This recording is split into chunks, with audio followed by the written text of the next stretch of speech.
लाडकी बहीण योजना सुरू केली त्यावेळी आमचे विरोधक कोर्टात गेले होते ही योजना बंद करा म्हणून।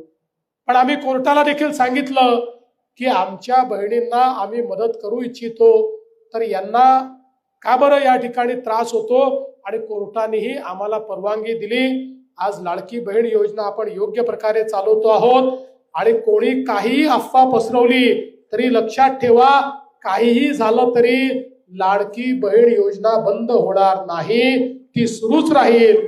माझ्या बहिणींना ते पैसे मिळतच राहतील।